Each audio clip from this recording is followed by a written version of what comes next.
አሰልጣኝ ሚካኤል አርቴታ በአቋሙ ጸንቷል። የቪክቶር ዮኬሬሽ ፍላጎት መርጋት አልቻለም፣ መልኩም እየተቀያየረ ይገኛል። ቤንጃሚን ሴስኮ ድርቅና ብስቷል። እነዚህ ሰዎች ታዲያ የስፖርት ሚዲያውን አስገድደው ዥዋዥዌ እያጫወቱት ይገኛሉ።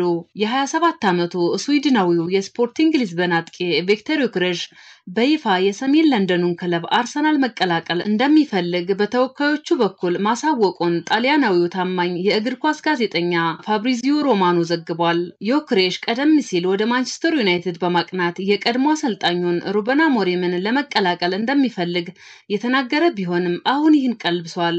ይህ ማንቸስተር ዩናይትድን ከመጥላት ሳይሆን በአርሰናል ሊያገኘው ከሚችለው የገንዘብና የጨዋታ ጥቅም ጋር በተያያዘ ሊሆን ይችላል ነው የተባለው። ወኪሎቹ እንዳሉት ከሆነም ተጫዋቹ የዩናይትድን ዝውውር ውድቅ ያደረገው ክለቡ በአውሮፓ መድረክ ስለማይወዳደር መሆኑን ዘ ጋርዲያን አስነብቧል። እናም የሻምፒዮንስ ሊግ ተሳታፊውን አርሰናልን መርጧል ሲሉ አስረድተዋል።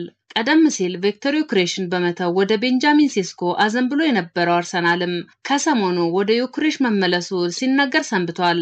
አርሰናል ይህን እንዲያደርግ ያስገድደው ከቤንጃሚን ሴስኮ ጋር በቀላሉ በገንዘብ መስማማት ባለመቻሉ ነው ተብሏል። ይሁንና የአርሰናል ሰዎችና የቤንጃሚን ሴስኮ ወኪሎች አሁንም ድርድራቸውን አላቋረጡም ስለመባሉ ዘገባዎች አመላክተዋል። የመድፈኞቹ አሰልጣኝ ሚካኤል አርቴታ ፍላጎትም እስካሁን ከቤንጃሚን ሴስኮ ጋር መሆኑን የዘ ጋርዲያን መረጃ ያመላክታል። ቪክቶር ዮኬሬሽ ደግሞ የአርሰናል ስፖርቲንግ ዳይሬክተር አንድሬ ቤርታ ምርጫ እንደነበር መነገሩ አይዘነጋም። ምንም ይሁን ግን የአርሰናል ሴስኮና ዮኬሬሽ ጉዳይ የስፖርት ቤተሰቡን አሰልችቶታል። ከአርሰናል ሰዎች ቁርጠኝነት ጎድሏል የሚሉ ወቀሳዎችም እየተሰነዘሩ ነው። ይህም የፊት መስመር አጥቂ ማስፈረም ግድ የሆነበት አርሰናል ከፍ ያለ ገንዘብ ከፍሎ አንዱን የግሉ ማድረግ ሲገባው መወላወል አሳይቷል ከሚል የመነጨ ነው። መረጃዎች እንደሚያሳዩት በአሁኑ ወቅት አርሰናል በሂሳብ መዝገቡ ላይ ካለው ጤናማነት አኳያ ጠቀም ያለ ገንዘብ አውጥቶ ተጫዋች ማስፈረም የሚከብደው አይደለም፣ የሚጠይቀው ቆራጥነት ብቻ ነው ሲሉም የስፖርት ባለሙያዎች የሚሰጡት ትንታኔ ያመለክታል። በእርግጥ አርሰናል አሁን ላይ በመጀመሪያ ምርጫነት የያዘው ወጣቱን ስሎቬናዊው ቤንጃሚን ሴስኮ ነው ይባላል። በቪክቶር ዮኬሬሽ ላይ ያለው ፍላጎት ሁለተኛ አማራጭ ነው የሚሉ መረጃዎች ወጥተዋል።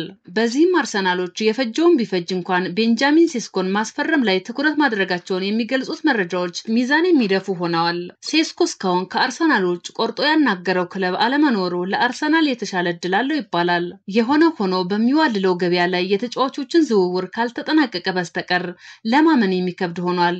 ይህ ከወኪሎች የተሻለ ጥቅም ፍለጋ ጋር የተያያዘ ነውም ይባላል። በዚህ ሁኔታ ዮኬሬሽን በቀጣይ ተመልሶ ማንቸስተር ዩናይትድን ሊቀላቀል ነው የሚል ነገር ሊመጣ ይችላል። ተጫዋቾቹም ቢሆን አቋማቸው ግልጽ እየሆነ አይደለም። ከመዛወራቸው በፊትና በኋላ የሚሰጡት ቃልም ተመሳሳይ የሆነ አልተገኘም። እናም በዘንድሮ የክረምቱ ዝውውር በተለይም የአርሰናል ጉዳይ አጓጊ እንደሆነ ቀጥሏል። አዳዲስ መረጃዎች እንዲደርሷችሁ ሰብስክራይብ እያደረጋችሁ አብራችሁን ቆዩ።